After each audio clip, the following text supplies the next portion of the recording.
The whole of Mexico is in blood and shambles because of one man. Thousands of troops have now been deployed to help bolster security across the country following a wave of reprisal attacks. The government has ordered civilians to stay indoors as violent unrest spread to popular tourist destinations such as Puerto Vallarta and Guadalajara. And the surprising part is that the man responsible for all of this chaos, outrage, and burning is not even alive. Yes, enter El Mencho, the one man who went from being an avocado farmer to one of the biggest drug lords on the planet. Vallarta Airport to suspend all flights, this stranding many U.S. citizens trying to get home. El Mencho was killed in a raid that was planned by the Mexican and American intelligence authorities for a long time. Because built on fear and loyalty, he was able to unleash a force of cartel violence and made himself a kingpin on whose head a bounty of $15 million was put up. So, sit back and watch closely, because in this video, we will uncover the true story behind El Mencho's incredible rise and inevitable fall that has been protected for a long time. El Mencho's ghost continues to haunt the region of Mexico. Judy, this is the story of like father, like son. The man always...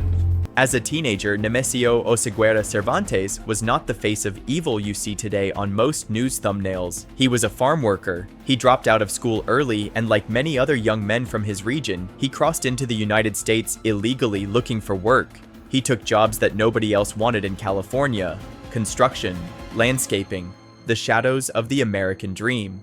But here is where the story takes its first dark turn. In the US, he was arrested on drug-related charges. Small level, nothing close to a cartel boss, but enough to put him on the radar. Secretario de Seguridad Pública Genaro García Luna negoció 2 reducciones de condena. Oscar Orlando Nava Valencia fue liberado tras pasar más de 12 años encarcelado en Estados Unidos. Back home, he linked up with what was then known as the Mencho cartel, and this is where the so-called avocado farmer started to transform.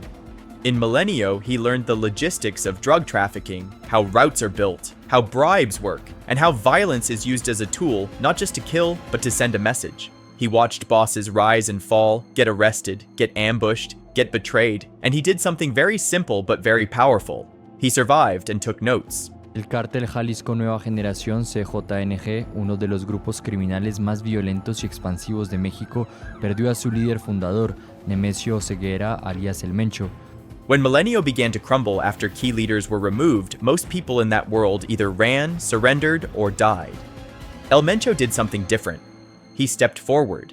Out of the ruins of Mencho, he helped create a new organization, one that would become his empire, the Cartel de Jalisco Nueva Generación, or CJNG. And unlike the old-school cartels that relied on big personalities and flashy lifestyles, CJNG under El Mencho was built like a corporation that happened to specialize in death.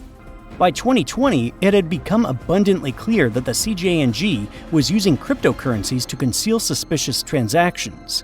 That same year, 1,033 Bitcoin transfers were recorded in Mexico. This is where you start to see the difference between a regular narco and a strategic criminal mastermind.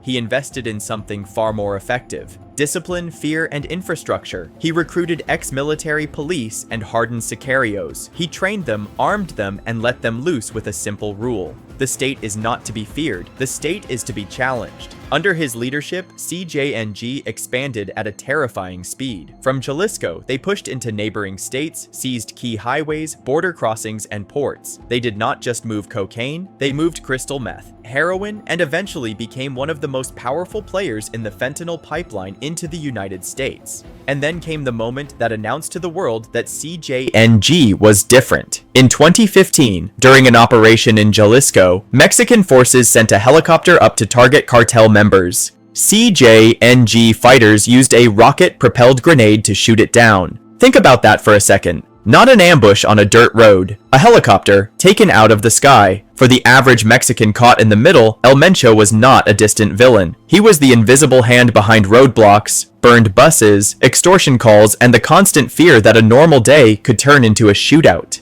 Then came February 2026, a cold morning in the mountains near Tapalpa in the state of Jalisco.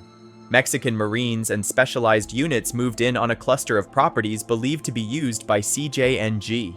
Backed by foreign intelligence and aerial surveillance, they were not raiding a random ranch. They believed they were closing in on the ghost himself. As the forces approached, they were met with heavy gunfire from cartel gunmen. This was not a peaceful arrest. It was a battle. In that chaos, one of the key targets was hit. A man trying to escape the perimeter, heavily protected, seriously wounded. Oseguera, better known as Mencho, tried to escape through the back garden to a wooded hillside but was hit by gunfire during the pursuit. That man, according to official statements that followed, was Nemesio Oseguera Cervantes. Mencho, he did not die in a mansion in Dubai. He did not ride off into the sunset. He was taken into custody alive but badly injured. As they tried to move him to a secure facility, his condition worsened and he died on the way. The most wanted man in Mexico, a figure blamed for some of the worst violence of the last decade, ended his life on a stretcher inside a military aircraft. We're also following breaking news. A major leader of the Jalisco new generation cartel known as Mencho is dead after an operation carried out by the Mexican army. An official says military action was carried out in the western state of Jalisco. But if you think the story ends there, you are wrong. His death did not bring an immediate sense of relief. Within hours of the operation becoming public, CJNG cells across multiple states began to react. Cars were hijacked and set on fire. Roads were blocked with burning trucks. Attacks on security forces intensified. Cities like Guadalajara and parts of Michoacán and Guanajuato felt like they were under siege. Videos flooded social media of flames, gunfire, and citizens trapped on highways praying that the men with rifles would let them pass. So when you hear that Mencho is dead, do not make the mistake of thinking the war is over. In many ways, the story has just shifted. From one central villain who built an empire out of fear, loyalty, and calculated brutality, to a more fragmented and unpredictable battlefield where multiple actors are fighting for a piece of what he left behind. Any information leading to the arrest of Mencho. He was leading one of the most powerful crime organizations in all of Mexico. The complete truth about Mencho is simple and brutal. He was not a mythic monster born in darkness. He was a poor kid who learned how the system worked, then decided to weaponize it. He turned avocados into ammunition, routes into empires, and fear into policy. And even though his body is gone, the architecture of violence he built still shapes the lives of millions of people. In the end, his legacy is not the money he made or the power he held for a few years. His legacy is the blood on the streets, the families that disappeared, the cities that burned, and the fact that entire regions of Mexico still wake up every day under rules he helped write. That is the ghost of Mencho, and that is why his story matters. Let us know your thoughts in the comments below and subscribe to our channel for more latest coverage on trending global affairs.